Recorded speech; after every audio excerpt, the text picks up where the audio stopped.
it's great to talk to you. I was fortunate enough to be in the room last night at the premiere with the target audience of the film. It made it so meaningful. I thought it was kind of a, you know... Oh, yeah. Having all those firemen there, those first responders, that was wonderful. Yes, absolutely, and the families as well. Yes. So tell us a little bit about the experience of being there as well yesterday. Yeah, I play Amanda Marsh in the film, and Amanda was there as well last night. So yeah, I was so happy to see her, and for her, you know, it meant so much that to me that she was part of it, part of the preparation, and that she was there in the celebration of the premiere, and that she's happy with the film meant the world to me.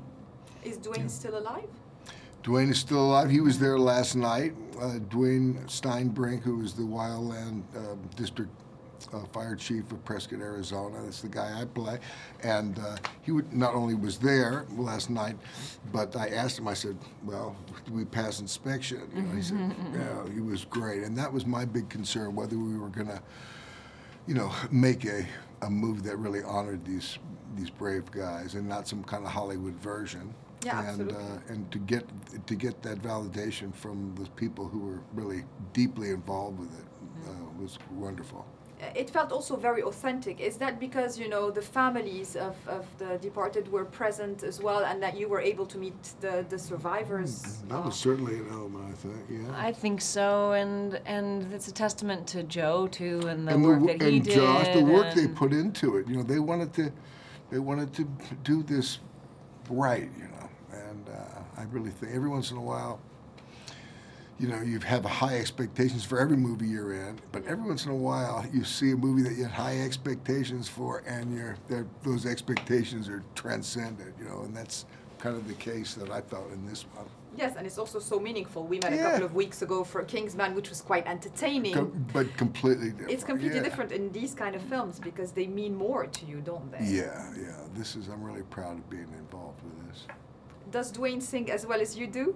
Yeah, I mean, he's got the band. You know, he's got this band, the Rusty Pistols, and they're in the movie, the real Rusty Pistols, his cowboy band, Dwayne's cowboy band, and that was one of the ways that we prepared, planned together with, you know, Dwayne, just playing music together, harmonizing. You know, it was fun.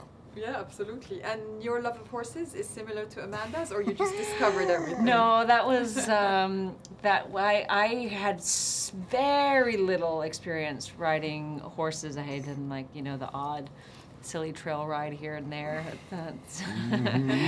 And you know, did a little bit for a movie a long time ago. But I spent a lot of time riding in preparation for this. I started back home. I have a place up in the country in the East Coast, and so I was riding up there, and then we got out to Santa Fe. I was riding, and I spent time riding with Amanda, which was really great. Spending time with her and watching how she handles a horse and how she sits in the saddle, and you know, tried my best to honor her horsemanship and her love for horses, and to kind of communicate that love of horses that she has. And I think what works in the film is that, of course, it honors the victims and it does portray the tragedy in the right way, but it also talks about their lives. And, and that was the right narrative, wasn't it? I thought so. Yeah, it focused on the sense of camaraderie, brotherhood that these guys had, and also, you know, these brave firefighters. They're not doing it alone. They've got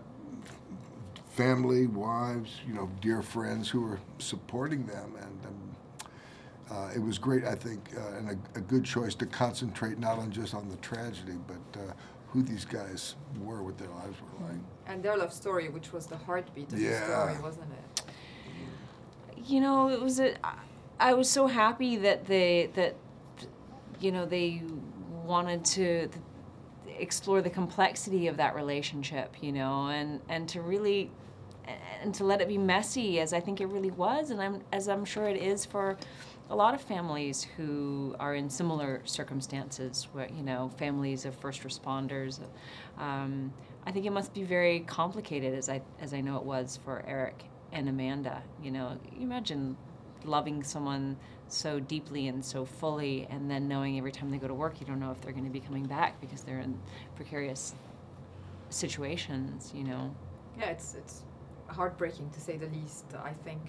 I asked in Taylor's room who was most apt to fight a fire, and they said Connelly, like in a chorus. I don't know why, but is it true? Yeah, I don't know. Most apt to fight a fire?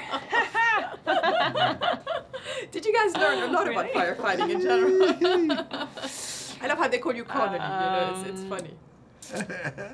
I hadn't known how Hot Shots worked before being involved in this movie. Did you know about it? I didn't know. Not to the degree that I learned. Not to this extent. I didn't know.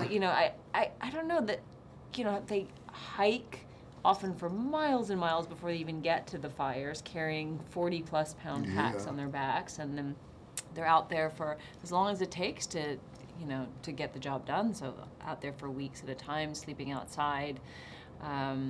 It's quite extraordinary, and also not as you would think, fighting the fire with water, but fighting fire with fire, cutting lines and cutting down trees, and for me it was quite an education. Oh yeah, it was very educational for me. I mean, there's a lot of things that I learned.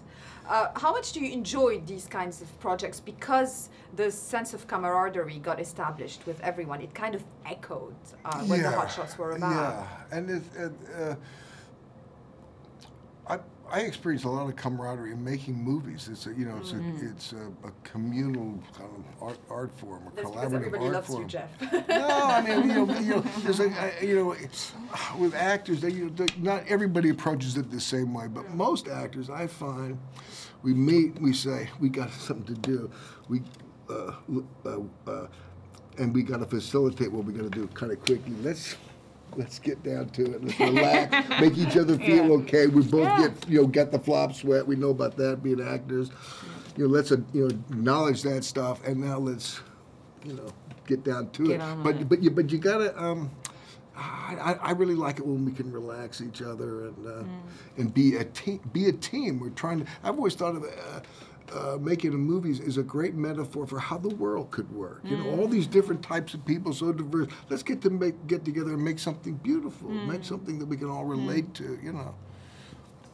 What happens when it's the opposite? When you're on a project, I'm sure it might have not happened too often for you, but when it's a project that you really don't like. It's fascinating how you got to do some acting, you got to really do some stuff. Isn't it interesting? And you're hating where you are and where you're going. That is, I've experienced, and I bet you have too, where you have a terrible experience and then the stuff turns out cool. It's you gotta work with the cards that you're being dealt with. And I try to keep working through it. I keep trying. Sometimes it's really demoralizing, and I'm very, I love what I do. I feel like every opportunity is a privilege. I really do. And really it's just I feel like we're so lucky doing what we do.